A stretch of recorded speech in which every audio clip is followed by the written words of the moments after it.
Hai, kenalin aku Jessica.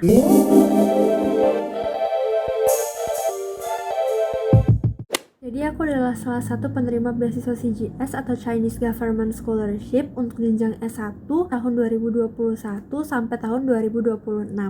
Kenapa 5 tahun? Karena di tahun pertama aku harus ikut kelas bahasa di Central China Normal University, sebelum nanti aku lanjut lagi 4 tahun ambil Business Administration di China University of Geoscience. Jadi beasiswa yang aku dapat itu adalah beasiswa Type B full scholarship. Type B di sini itu Silk and Road scholarship.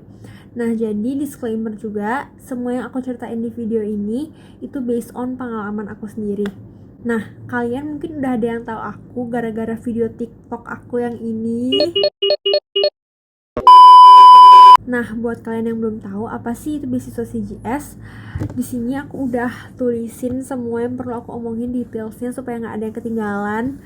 Jadi, beasiswa CGS itu beasiswa yang dikasih sama pemerintah China untuk murid-murid internasional S1, S2 maupun S3. Kemana sih pendaftarannya? Jadi, kalian itu daftar dengan mengisi online application form. Itu websitenya studyinchina.cac.edu.cn.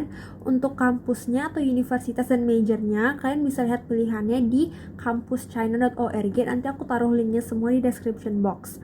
Untuk jenjang S1 yang paling umum itu apply-nya ada 2 tipe, ada tipe A dan juga tipe B. Tipe A itu kalian daftarnya ke embassy dan ini adalah full scholarship.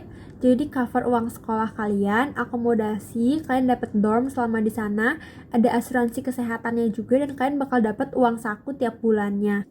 Dan yang kedua itu ada tipe B. Tipe B itu kalian daftarnya langsung ke universitas yang kalian mau. Tapi untuk S1 itu nggak banyak universitas yang buka. Biasanya mereka bukanya yang One Belt One Road atau Silk Road Scholarship. Nah, untuk type B sendiri itu ada yang full scholarship, ada juga yang partial scholarship. Nah, untuk full atau partialnya ini tentuin CSC dan juga universitasnya.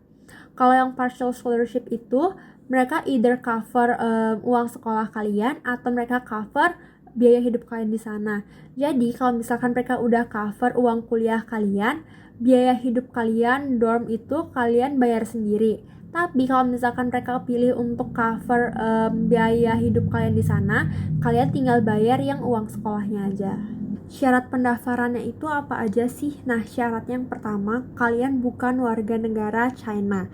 Dan yang kedua, kalian adalah lulusan SMA yang berumur di bawah 25 tahun.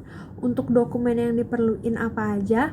Yang pertama, kalian perlu paspor. Jadi nanti kalian scan homepage kalian yang ada data diri dan foto kalian. Terus yang kedua, itu ada ijazah atau SKL.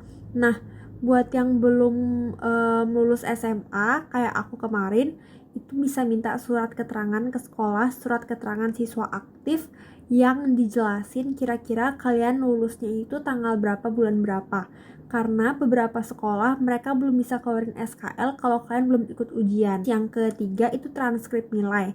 Untuk transkrip nilai buat kalian yang udah lulus SMA bisa cantumin 6 semester, buat yang masih kelas 12 bisa cantumin 5 semester aja nggak apa-apa. Yang keempat itu ada study plan. Untuk S1 study plan-nya minimal 200 kata. Nah, untuk CGS sendiri mereka nggak ada ketentuan untuk study plan strukturnya harus kayak gimana, itu bebas sesuai kalian. Kalian bisa cek referensinya di Google banyak banget, tapi kalau aku kemarin aku jelasin personal background aku, dari mulai family background aku, sekolah aku, terus kegiatan aku di luar akademik kayak gimana, terus kenapa ini major yang aku pilih, dan kenapa aku pilih China, dan nanti setelah lulus aku mau ngapain. Yang kelima itu ada surat rekomendasi. Itu kalian perlu 2 surat rekomendasi. Aku kemarin mintanya ke kepala sekolah dan juga ke wali kelas aku. Nah, yang keenam, buat kalian yang masih di bawah 18 tahun, itu diwajibkan untuk submit guardian letter yang dikasih langsung oleh orang yang tinggal di China. Yang ketujuh itu ada physical examination form. Jadi nanti udah ada formnya udah dikasih, kalian tinggal download aja formnya. Aku juga bakal taruh nanti formnya itu di description box. Nah, untuk formnya itu sendiri kalian harus isi itu ke rumah sakit dan harus isi foto kalian. Terus nanti fotonya juga dicap, ada stempel rumah sakitnya dan ada tanda tangan dokternya. Untuk pengalaman aku sendiri, kemarin aku medical check up itu di Siloam Hospital. Mereka udah ada package-nya pre-study screening.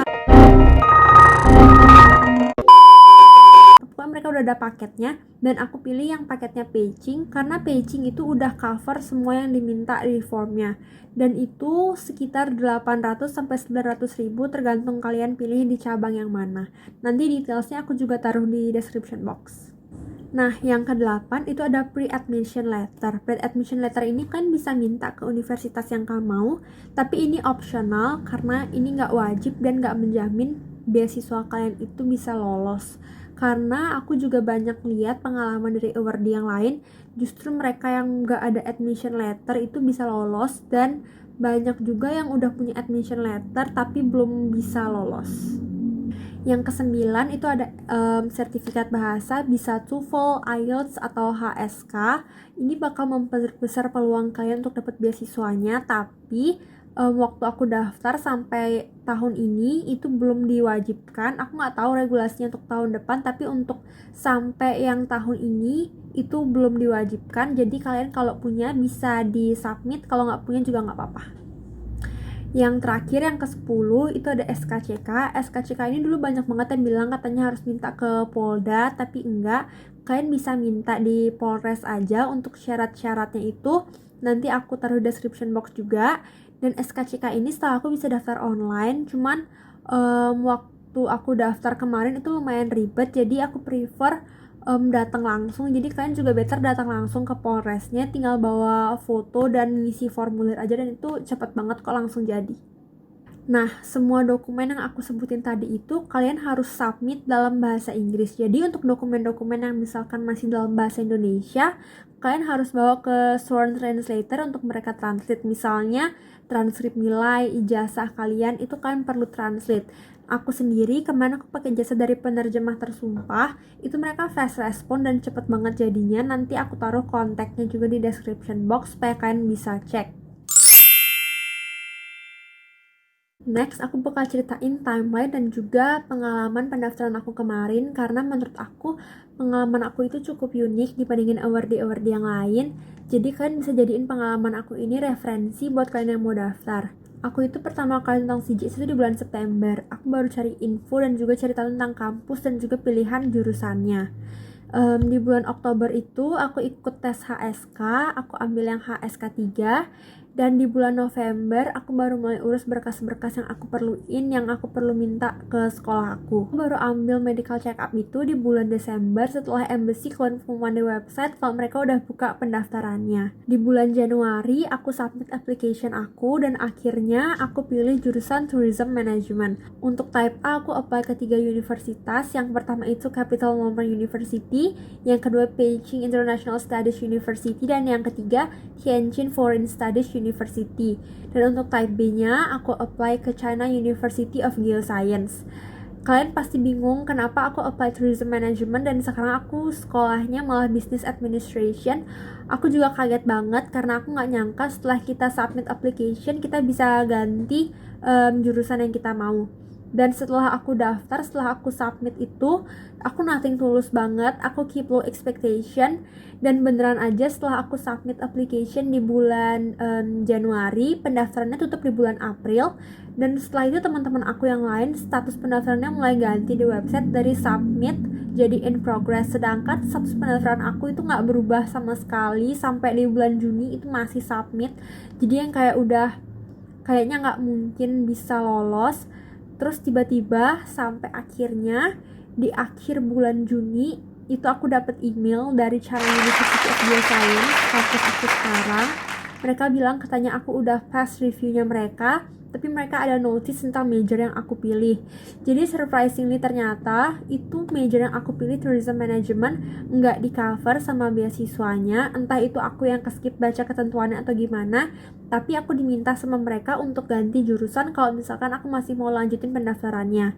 Mereka kasih aku 2 pilihan. Yang pertama itu International Economic and Trade, terus yang kedua ada Business Administration. Akhirnya aku pilih yang Business Administration. Setelah aku ganti majornya itu, prosesnya jadi cepet banget. Status pendaftaran aku juga langsung berubah jadi in progress.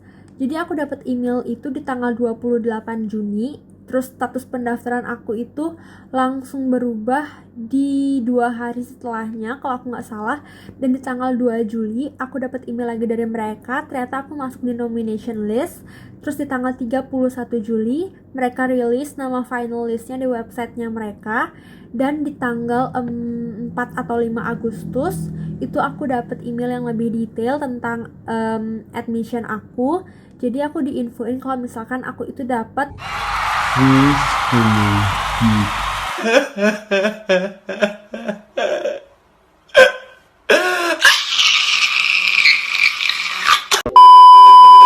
untuk admission letter dan JW-nya itu mereka baru kirim sekitar 2 minggu setelah email yang terakhir. Nah, aku baru tahu kalau misalkan aku itu dapat kelas bahasa dulu 1 tahun di admission letternya. Jadi banyak banget yang bilang rumornya si Esi itu tahun ini udah nggak provide kelas bahasa lagi, tapi aku mungkin termasuk salah satu yang beruntung karena aku masih bisa ikut kelas bahasa dulu 1 tahun sebelum aku lanjutin ke major pilihan aku. Jadi sebenarnya untuk beasiswa CGS ini tuh nggak ada yang pasti karena pas tahun aku ini mereka udah nggak umumin kuotanya berapa dan juga mereka itu nggak ada passing grade nilainya. Kalaupun ada tes mungkin beberapa itu mostly interview dan juga banyak banget misalkan ada yang apply mereka punya sertifikat bahasa, nilai-nilainya bagus, tapi mereka belum beruntung, mereka belum bisa lolos. Ada juga yang belum punya sertifikat bahasa, terus malah bisa lulus. Jadi sebenarnya semuanya itu kayak jodoh-jodohan banget. Semoga setelah nonton video ini kalian jadi ada bayangan, ada referensi baru buat yang mau daftar CGS. Good luck, bye!